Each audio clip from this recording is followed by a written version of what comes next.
guys, kumusta kayo?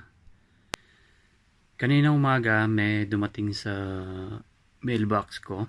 So, alam nyo kung ano? Dumating na yung in-order kong battery sa Amazon.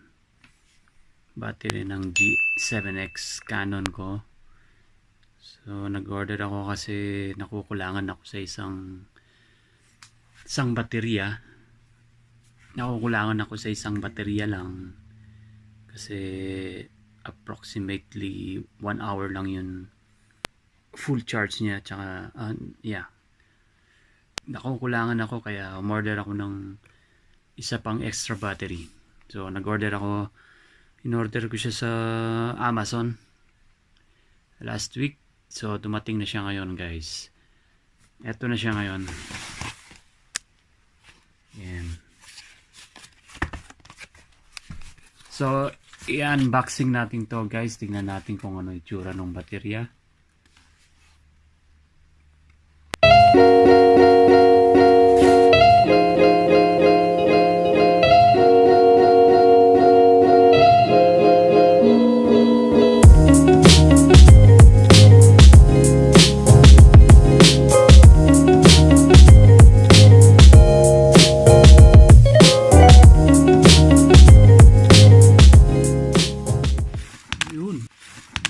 Ay, nahulog.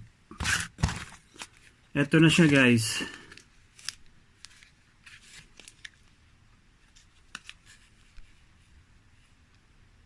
Maliit lang siya na box.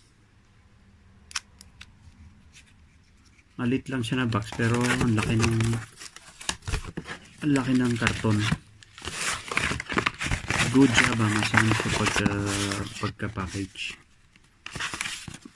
Kaya gusto ko yung Amazon kasi maganda yung packaging nila at mabilis dumating. So ito na yung extra battery ko sa G7x Canon Mark II. Hindi siya Canon brand guys, third party lang siya. Pero susubukan natin kung okay siya.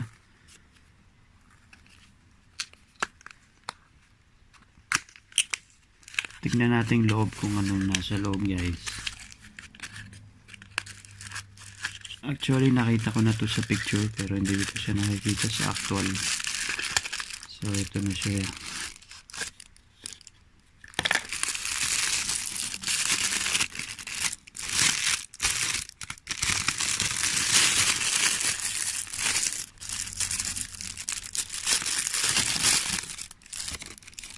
Yun.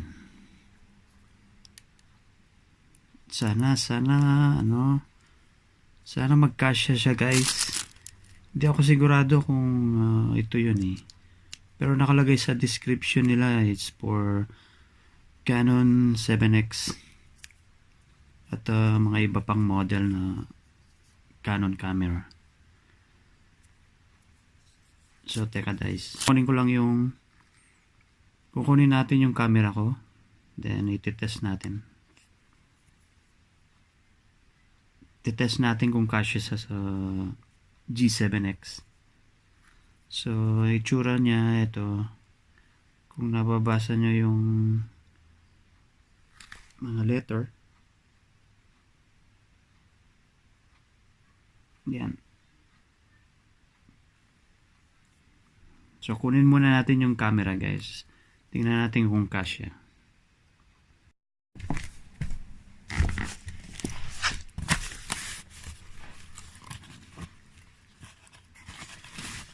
So tanggalin muna natin yung tripod.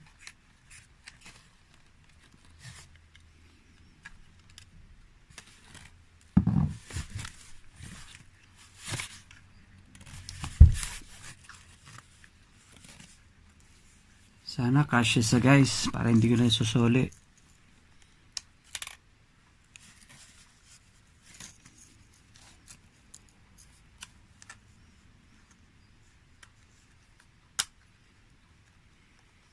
So ito yung original guys. Canon siya, Canon.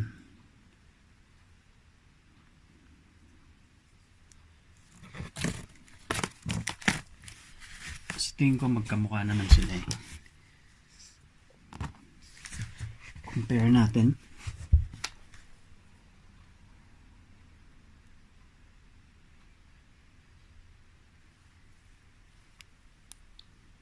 Apat na contact.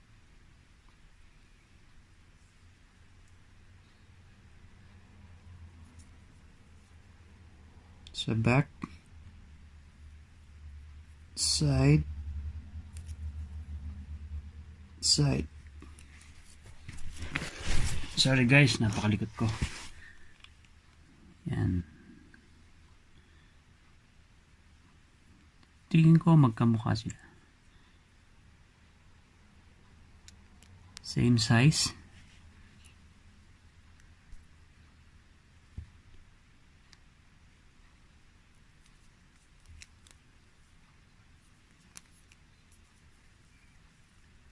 So, susubukan natin ngayon ipasok sa G7X.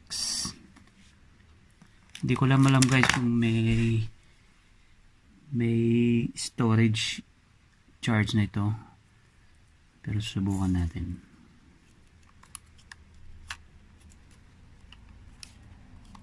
Paano ba yun? Ganyan. Yun. Kasya siya guys. Kasya.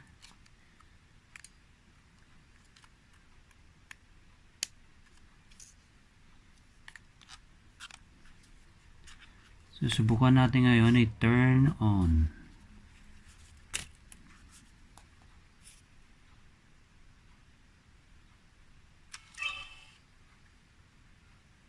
So,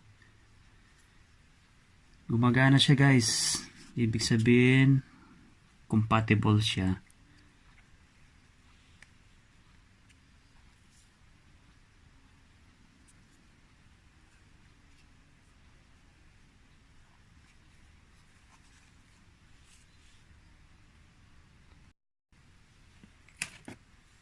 So yung guys, compatible siya.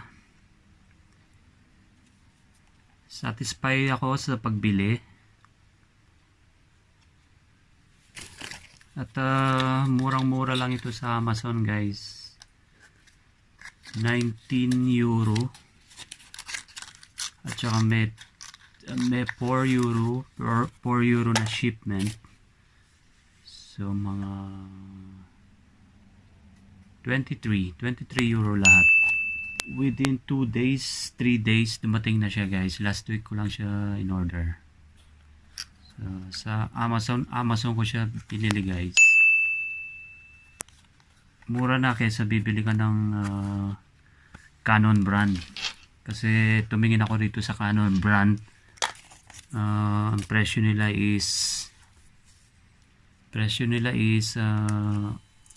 45 euros to 60 euros depende sa tindahan guys.